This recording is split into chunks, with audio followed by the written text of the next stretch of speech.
Should get started.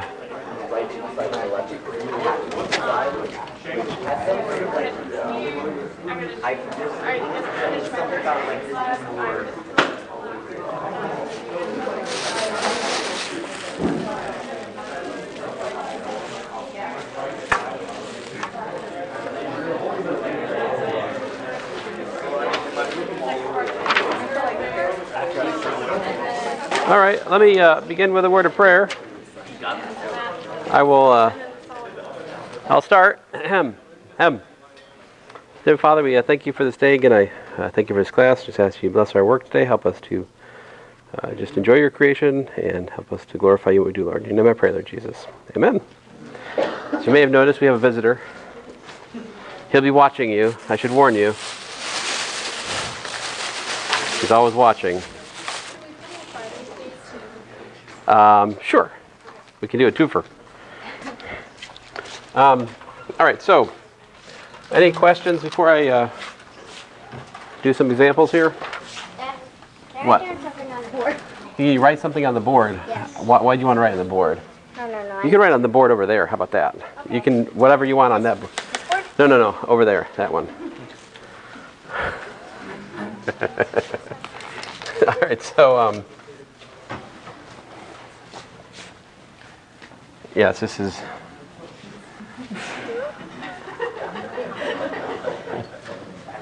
What'd you write? No phones. No phones. Oh. Very good.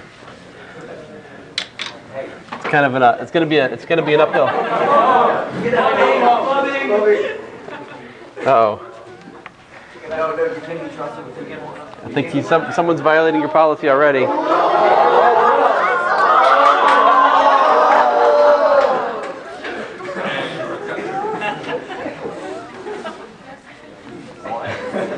I believe you have received a ticket due to your blatant phone use. It's not the last ticket that will be given today, but I guess you have the honor of being the first. All right. So example one. Before I forget, let's talk about circular racetrack problem. So something like this. We've got a car. All right. And it's got some velocity, say V naught. Well, it's got some velocity V, let's say. And it gets over to here, let's say. And we just want to try to understand what's the motion. So to keep things relatively simple, I assume that we have a flat racetrack. All right. So if we have a flat racetrack, so this is a top view. All right. So gravity's coming out at you. All right. So we're just looking at a car going around like a quarter circle track. All right. And then if the acceleration looked like this, right? What would that mean? What would that tell you about the speed of the car at that point? Is it constant speed? How about like over here? If the acceleration over here was like this, would it be constant speed? That would be kinetic energy?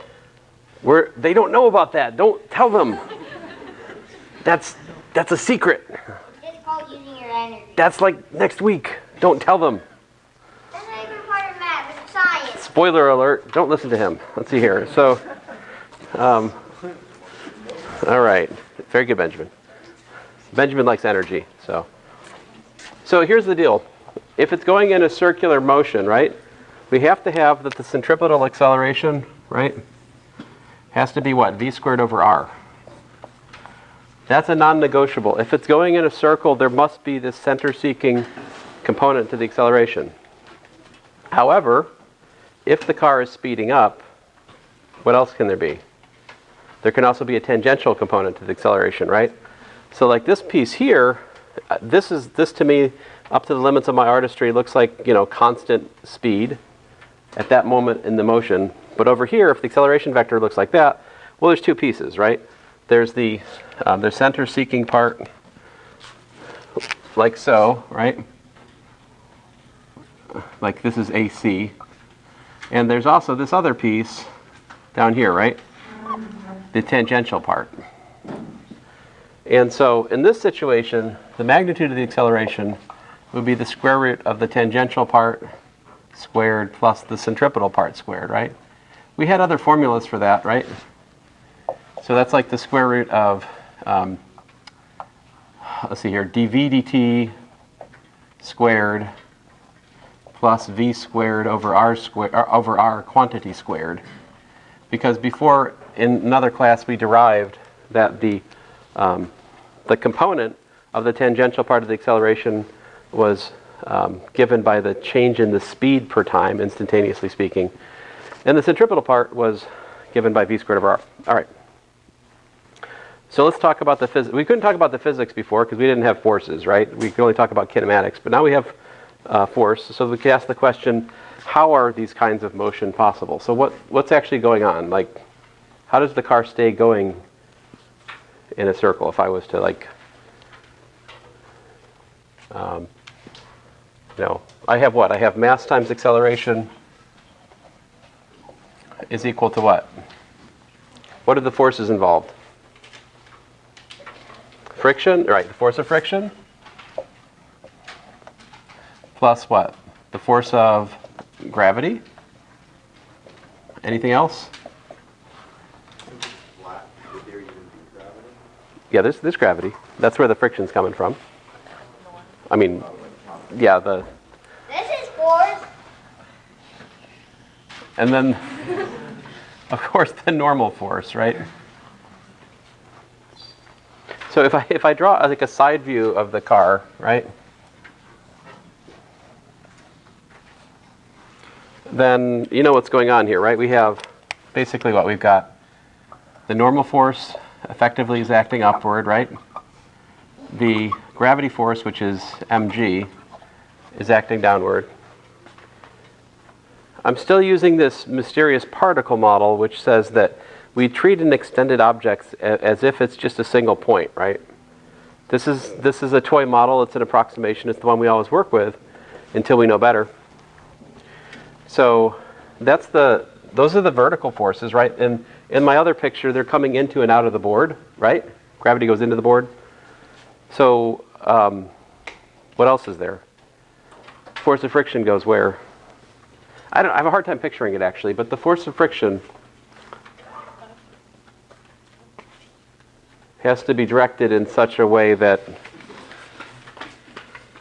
it creates the circular motion. All right. Sorry, I'm distracted for some reason. Yeah. All right, so in this case, the friction force is what? It's just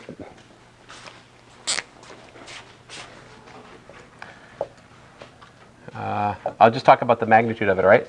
So let's say mu sub s times the normal force. But what is the normal force here equal to? Mu sub s mg, right? And you might say, wait a minute, the car is moving, right? What's the deal? I mean, this is kind of counterintuitive, but you're like, it's moving. How can it have static friction? Well, this is the thing, is as the wheel rolls, it's never slipping relative to the ground, right? The wheel rolls, it's lying on the ground. It's actually a static situation, despite the fact the car is moving. The wheel's always laying down, flat to the road without slipping. Unless, of course, what? The wheels start spinning, in which case the coefficient of kinetic friction is smaller and you start skidding. So, yeah. All right, so what does this all mean? Well, so we can look at where's the centripetal acceleration coming from? And how about, so basically in short, this, if you think about it, these two cancel, right?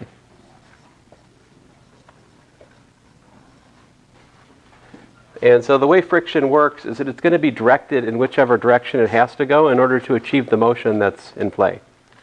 So I usually say it's opposite the direction of motion, but here it has to actually be in the direction of motion, right? In order for it to be in motion. So basically this has to, go in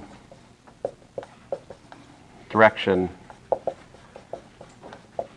of the acceleration. So what this all means is that we have mass times acceleration, the magnitude of the acceleration, right, is equal to mu sub s mg. So what's that? Well, in other words, we have mass times the square root of dv dt squared plus v squared over r squared squared. My bad. It's v squared divided by r parentheses squared. And so that's the equation that governs a possibly accelerating car going around a flat racetrack with a radius r turn. So what's like the maximum? What would the maximum speed be? Let's ask some sort of follow-up questions to this discussion. So like max, what would the max velocity be? We would get what? What acceleration would it give us?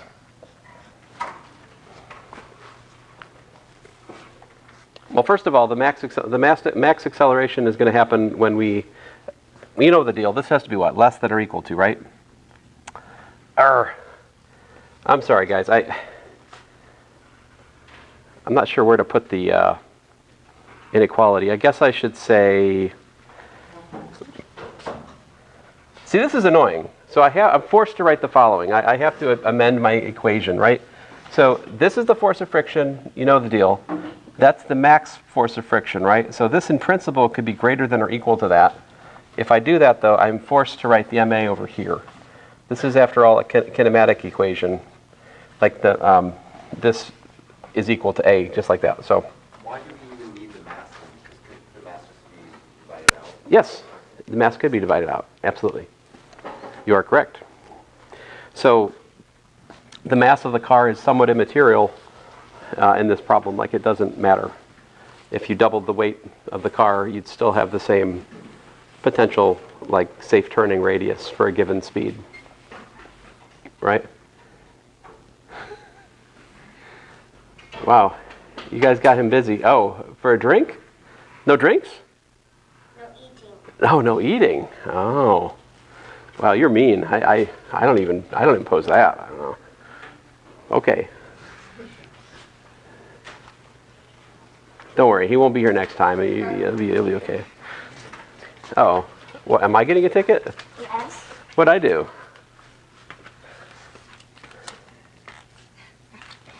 He can't figure it out. He doesn't know you're right. All right. So I failed to use. That's true. I have not used the color green. That's very true. Okay, so if we want to maximize the velocity, what would we do? So we do what? We choose max friction force, right? And what else?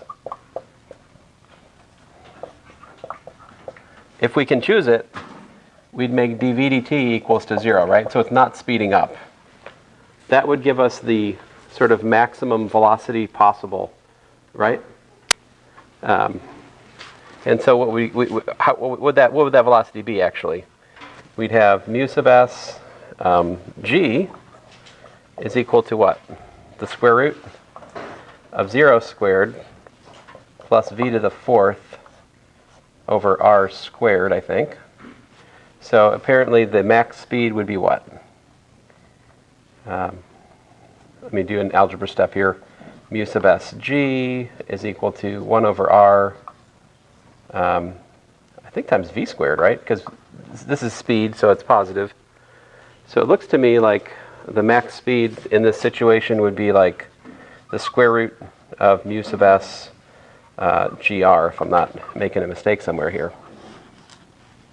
Now, if you're also at the same time, if you're asking what's the speed, and you're also given that your tangential acceleration is like 1 meter per second squared, well then you can't go that fast, right? Because you have to use some of the friction force up into developing that tangential acceleration, right? So this is like maximum theoretical speed given that coefficient of friction and, you know, a track of radius r.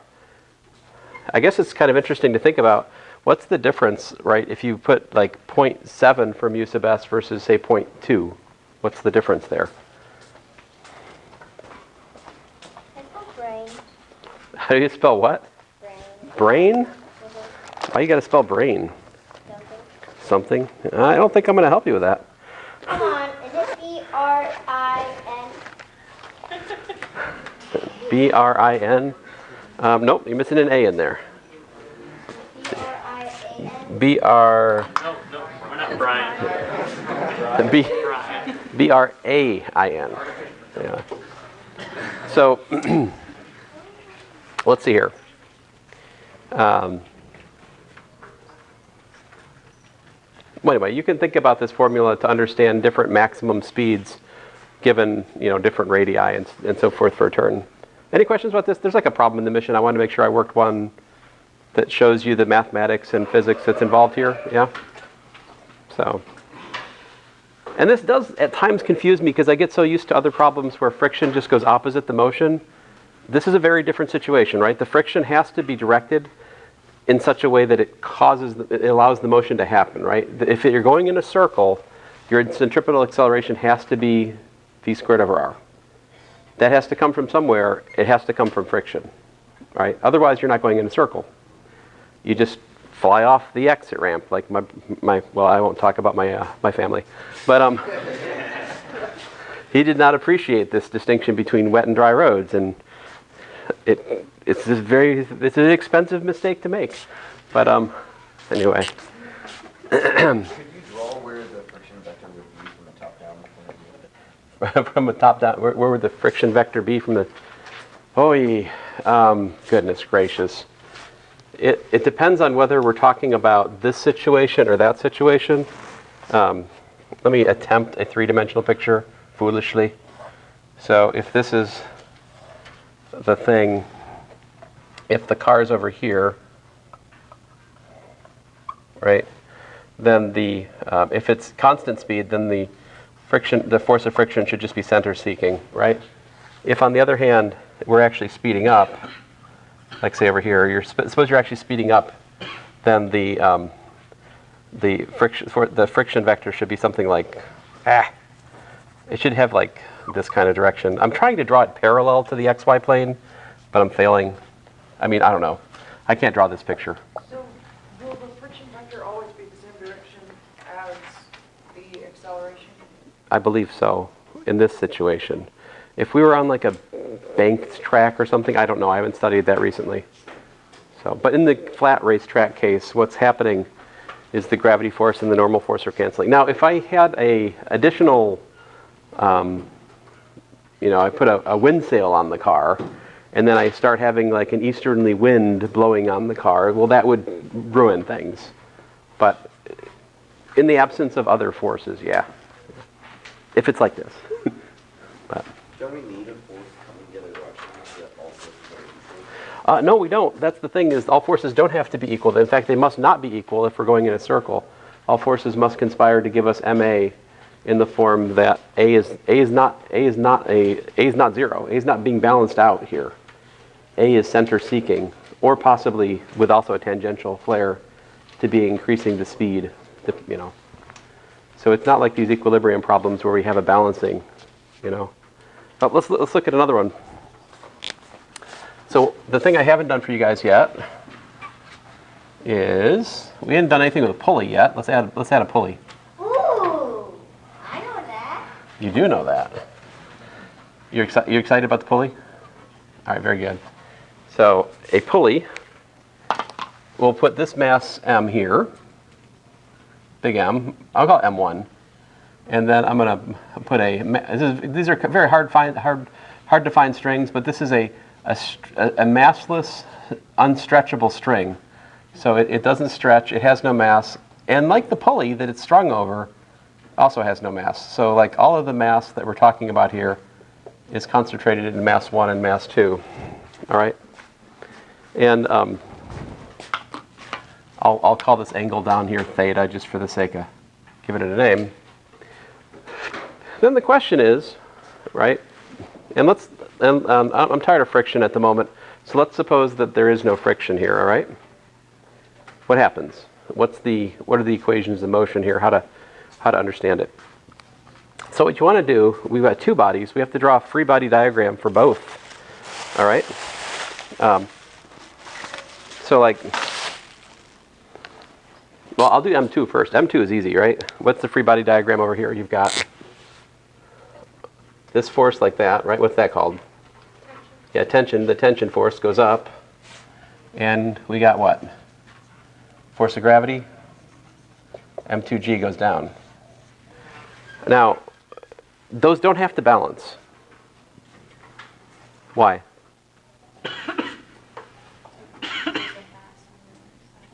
There's mass on the side, but did I say it was in equilibrium? No, I mean, it kind of depends. It really depends on whether mass 1 or mass 2 is larger or smaller, which way it's going, isn't it? Like, I don't know without giving values and things. But did you move the camera? Yeah. Oh, thank you. I forgot. But I've been only here so far, right? Yeah. Okay.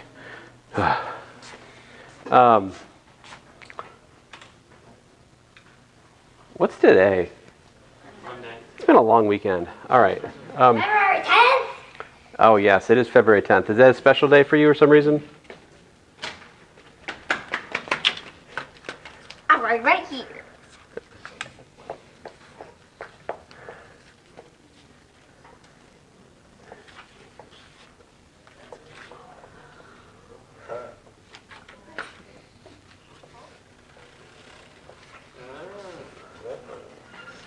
Oh, that's right. I forgot. Yeah.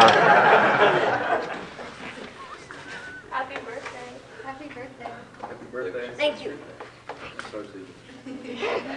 What are you? Hey.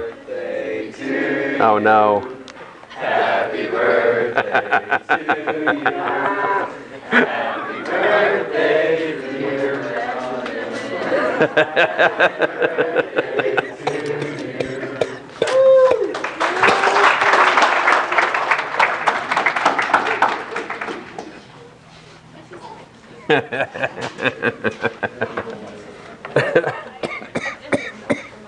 Oh, man. All right. So what I was getting to a second ago, oh no, more tickets, was that we don't know the acceleration's non-zero. So guys, we got choices here. We can either define the acceleration down the plane as positive, or we can define up the plane as positive. What do you guys want? Down is positive? All right, so I usually draw an arrow like this with A. Once I do that, it gives me the following equation. M2A, right, is equal to T minus M2G. Do you guys see why I wrote what I wrote? Because the tension force is in the same direction as you guys told me to make positive A. So that's why I put the plus with the T and the minus with the M2, because it's in the opposite direction. Whatever we do, the equation we write down here surely must have opposite signs for tension and M2G, since they point in opposite directions, right? I always use this as a metric for whether or not I've got the right setups. All right, so then the other thing is gravity. And remember, we talked about this. There's two different things going on. We have the piece of gravity, which is like this, M1G what? Thank you, sine theta. Very good. And then we've got the other piece of gravity, like this, the perpendicular piece, right, which is M1G cosine theta. And then, of course, you got your normal force. So we know that the normal force is equal to M1G cosine theta. These need to cancel, since what? The perpendicular acceleration is equal to 0 for M1, right?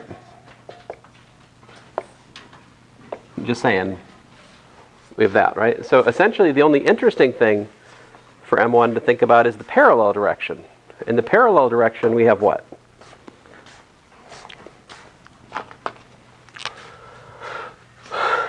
We've got M1A, right?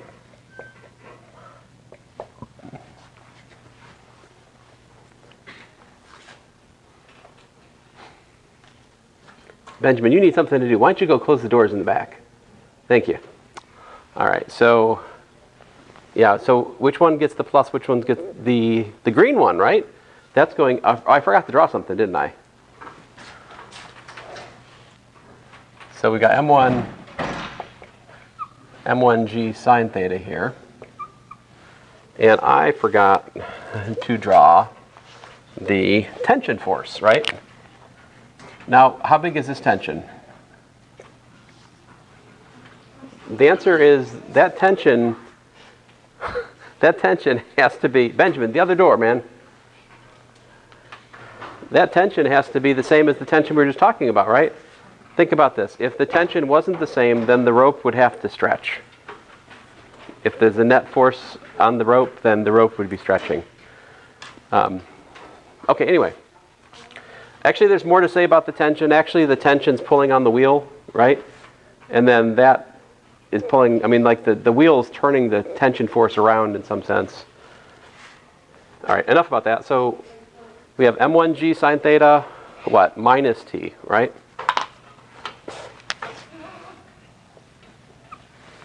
Now, you might have noticed I didn't ask a question, right? So, hey, no assaulting the students.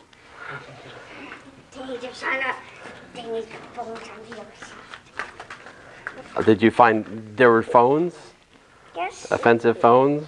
But it's on the wrong side. Oh, sorry. Flip on the side where it doesn't shoot straight. Can we give you a puzzle while we're studying? What? Can I give you a puzzle while we're studying? Oh. Material? I have a puzzle. So,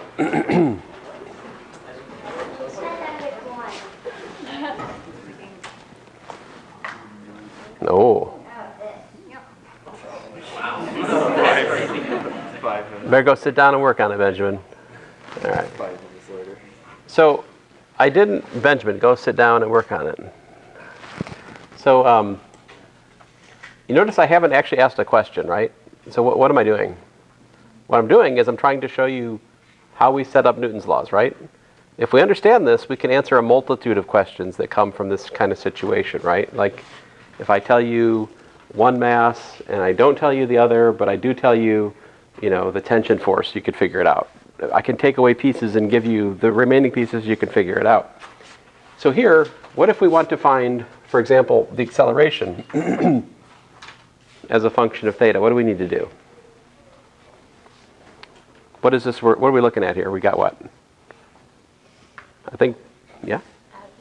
Add the equations. Oh, very nice. Yes, add the equations. That's a good idea. If we add these equations, what will happen is the tensions, well, they be canceling. So we got M1 plus M2, I'll factor that out, times acceleration, is equal to, you know, minus M2G plus M1G sine theta, which we can solve for A then. A is equal to, apparently, G times M1 sine theta minus M2, right? All divided by M1 plus M2.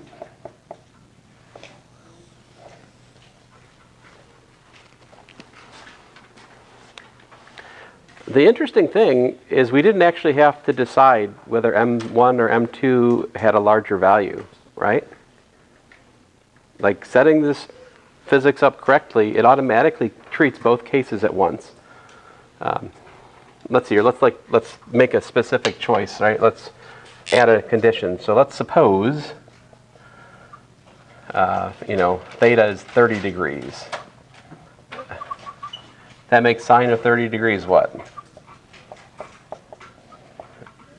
0.5, right? So what would it take for equilibrium in that case?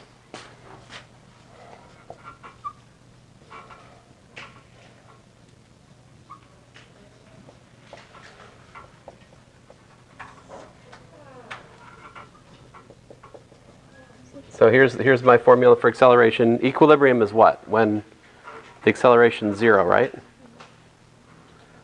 Are there any other tricky ways I can ask for equilibrium without actually having equilibrium? How about this? What if I say the box is sliding with constant velocity? See, constant velocity also means 0 acceleration. That's another way we can ask about that. So here, what's the answer? I would need what? In order to get equilibrium here, I would need that the first mass is what? Twice 7. It would have to be twice as massive as M2, right? You'd need M1 equals to 2M2 for equilibrium, given that angle of 30 degrees, right? Does that make sense? I think it makes sense, right? M2 is pulling down directly. It's got the totality of gravity creating tension for it, right?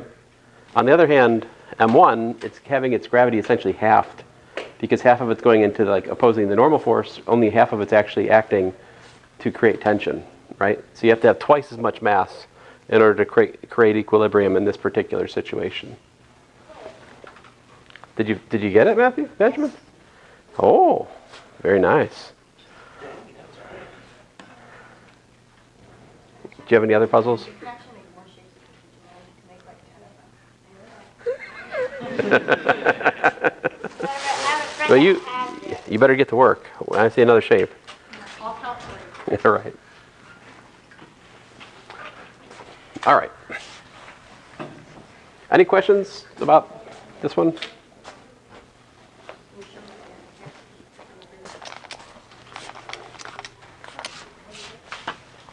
All right.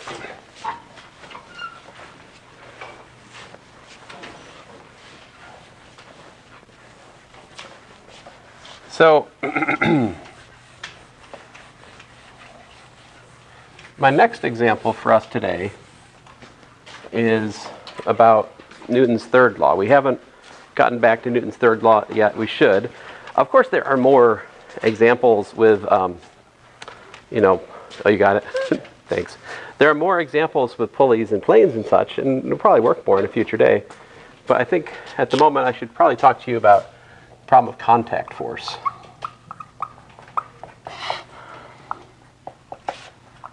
And third law pairs.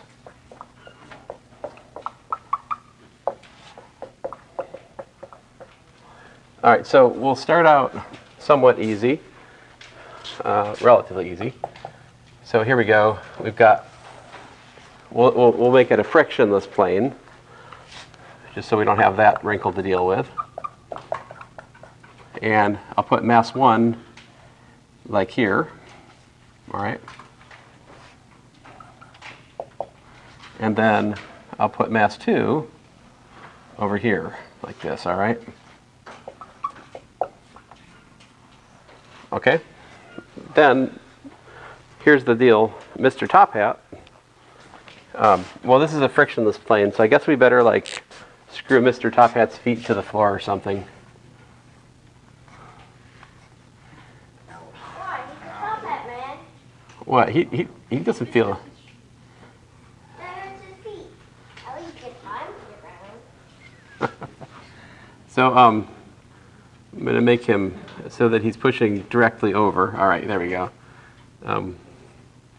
So he's pushing with his very long stick. There we go. He's got an umbrella or something. I don't know, whatever. He's pushing with a pole horizontally. Got it? And then the question is, if he pushes horizontally like this, right? There's a couple different questions we want to ask. The question number 1 is, what is the acceleration of system? And number 2, what's the force of contact between M1 and M2? All right. So Mr. Top Hat does not push directly on mass 2, right? He's pushing on mass 1, but not mass 2. And so to understand this, we have to think about some things. So, all right. Essentially, here's the deal. On mass 1, we have the normal force on 1, right? And we've got m1g going down. Nothing much is happening there because we've got no friction, right? Fine. However, there also is, of course, the, I'm going to draw it like this. Here's the top hat force. It's pushing on m1, right? But what other force is on mass 1? Is the contact force of mass 2. Mass 2 is pushing back on it on that normal interface between the blocks. So I'll call that, excuse me, like this way. I'm going to call that the contact force of, let's say, 2 on 1. So I'm going to say C2 comma 1 is contact force of M2 on M1, right? Then if I draw the free body diagram for M2 over here, well, you've got the normal force for the second one. Of course, you've got gravity downwards as usual. This time, there is no Mr. Top Hat force, right? The only force here is what? The contact force.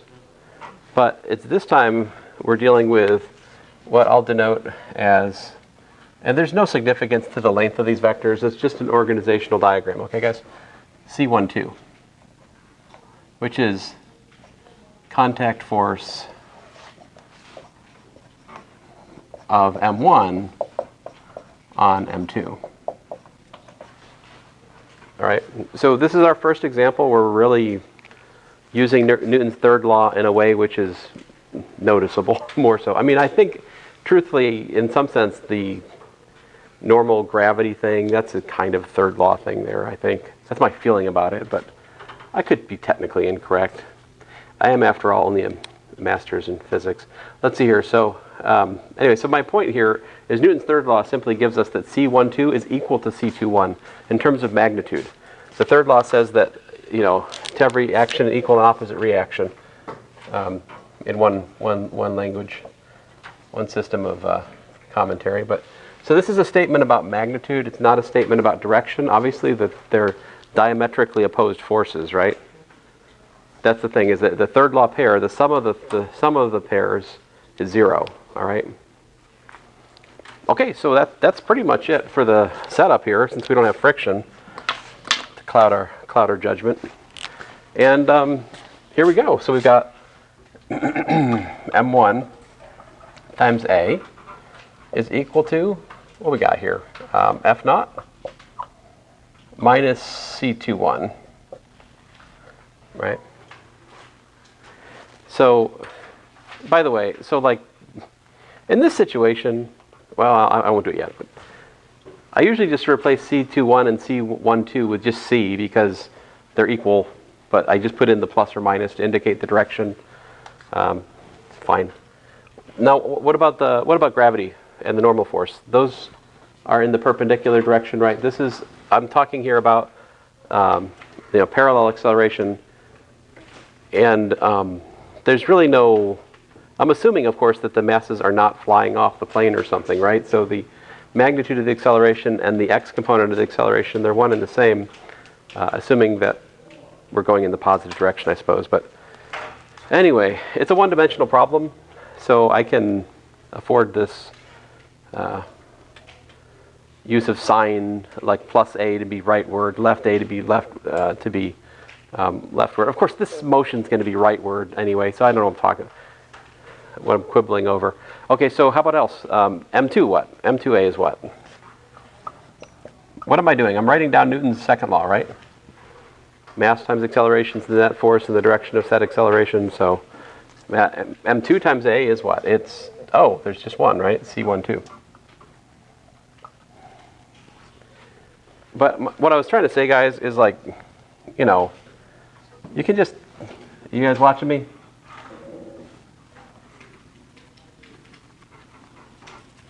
Let's just call it C. You know?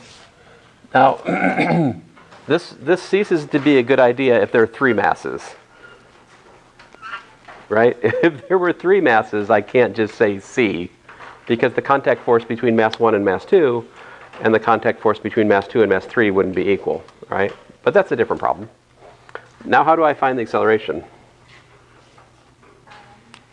Add them. Seems like adding equations is the winner for today, right? Let's see here. So we got m1. I guess we could go back to my previous example and find the tension. We didn't do that, did we? Okay, so what we found then is the acceleration is simply the Mr. Top Hat force applied divided by the sum of the masses, which is a very satisfying result, right?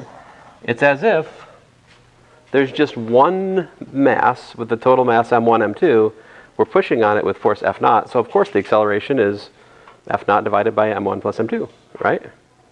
When I ask this question, unlike test 2, usually 80% of the class gets the acceleration right. And usually 30% of the class gets the contact force right. Because you can understand the acceleration without understanding the contact force, right? A lot of you probably already have intuition to say, oh, I knew that. Maybe you have that intuition. That's great. How do we find the contact force then? I like equation 2, right? So the contact force is m2 times a, right? Which is F naught times m2 over m1 plus m2. So there you go. That's the formula for the contact force in the case of no friction and 2 masses. I think if we add friction to the mix, it might mess things up a bit. You know? Does this make sense, by the way? What happens when the masses are equal? Does that make sense? If my m1 equals to m2, then the contact force is what? Half, right? It's half of F naught. So I think that makes sense, right? If the masses are equal, you've basically got half of the top hat force pushing this one, half of the top hat force pushing that one ultimately as is transmitted through the contact force, you know? So, any questions? Should we try to work the one with 3? Should we add friction? What's that? Let's do it. All right. So votes for friction, votes for 3. First of all, votes for friction. 1 vote. Vote for 3. I think the 3s have it. Yeah. Oh, by the way, I forgot to say, how would you guys find tension here? What do you do? I won't actually do it, but it's easy, right? Once you know the acceleration, you can just plug it back up in here and solve for t. That would give you the tension in this situation, right? Yeah. Oh, another thing to think about. What happens when theta is 90 degrees? You have a lab, I think, at some point on the Atwood machine, which is just a pair of masses over a pulley. This problem becomes the Atwood machine when you put theta 90 degrees. It becomes just a pulley with a string over it, basically. See, when theta is 90 degrees, this just becomes 1. And so this becomes what's called the Atwood machine if you just put theta equal to 90 degrees. But anyway, there's a lab where you actually try to like balance the masses to try to, you haven't done this one yet, right? So there's one where you try to balance the masses and like get it so it's like drifting at constant speed, and you can figure out like how much friction there is in the pulley over the string, something like that. Well, I'm assuming we're still doing that lab. It's been a few years since I've been down in that lab, so I don't know, but we used to have that lab. I think we still do.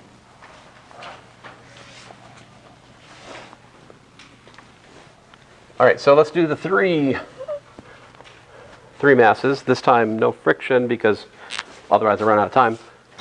Example 4. So I'll do a wee bitty mass, and then a bigger mass, and then a even bigger mass. There we go. Just for the sake of seeing M3, M2, and M1 over here, right? And we're going to push with a force F naught over here, horizontally again. Obviously, we could put it at an angle, then we'd have to think about some things, and we could add friction, then we'd have to think about some things. We could do those problems, but one thing at a time here. So, all right. Rather than drawing everything up there, I'm going to draw 3 separate free body diagrams. I think it's kind of easier to follow. So, M1, right? I've got the normal force on 1, M1G.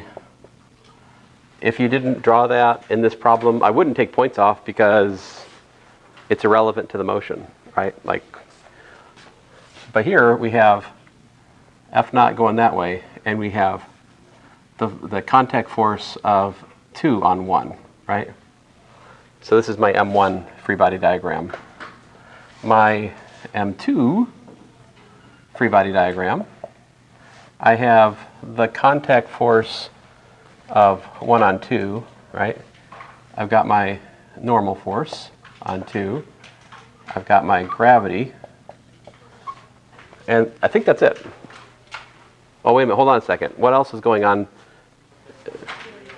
Yeah, I also got the contact force of, what'd you say? Contact force of 3 to 2. Yeah, very good.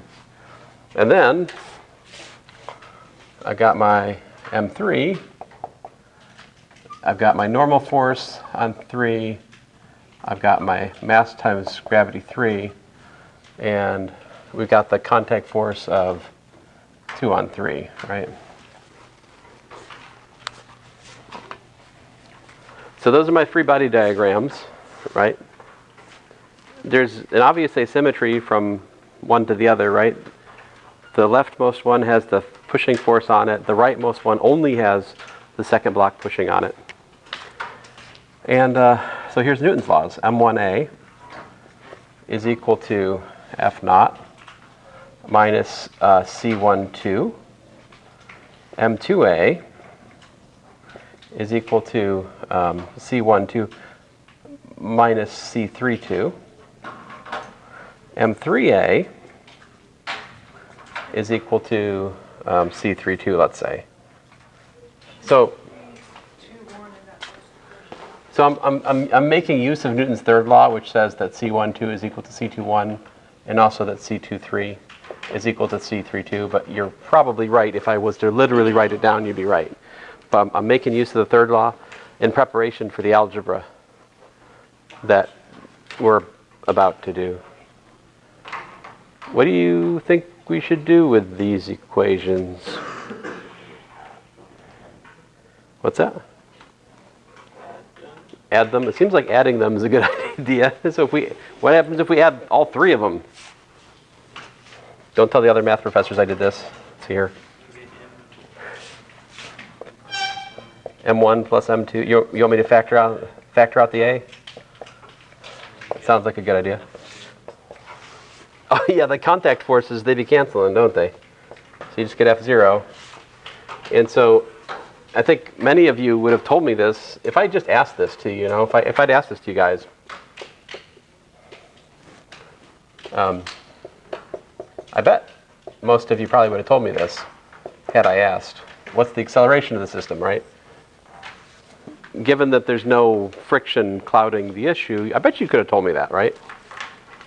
Okay, so what's the contact force between 1 and 2 then?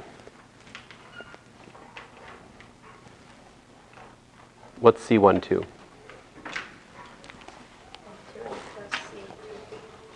So I think you're telling me to use the first equation to do algebra, right? Like solve equation 1 for C12, what's that give me? C12 is what? F naught minus M1A, right? Which is F naught minus F naught M1 divided by the sum of the masses.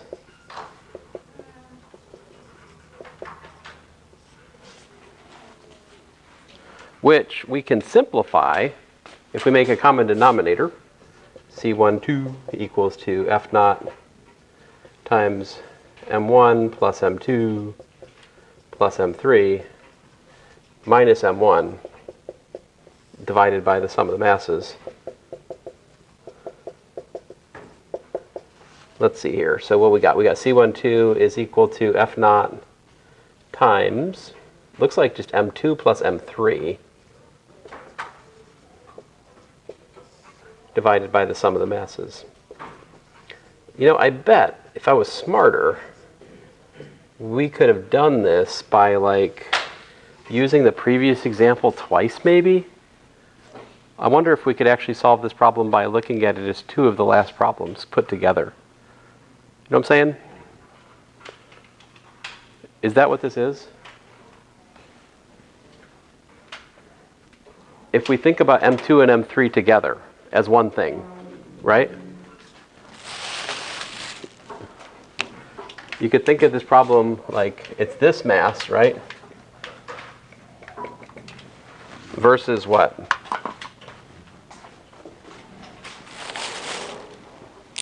Versus this mass, right? And if I go back to my previous example, we did F naught times the second mass divided by the sum of the first and the second mass. That was the contact force. But hey, that's what we got. Between these two and that, we've got F naught times the mass of the second mass over the sum of the first two. Now, I don't know if I can still do that for the other thing, but I just think it's kind of neat. It checks with that idea. I hadn't noticed this before, actually.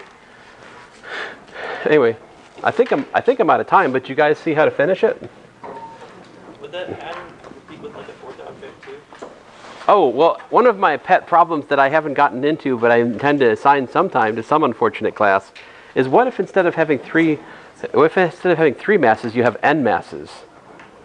And then you want to find, you know, the contact force between an adjacent slice of the n masses. Take the limit as n goes to infinity. Try to understand the transmission of force as a function of distance. Yeah? Yeah? No? Yeah? No? It sounds like a terrible idea? Yeah.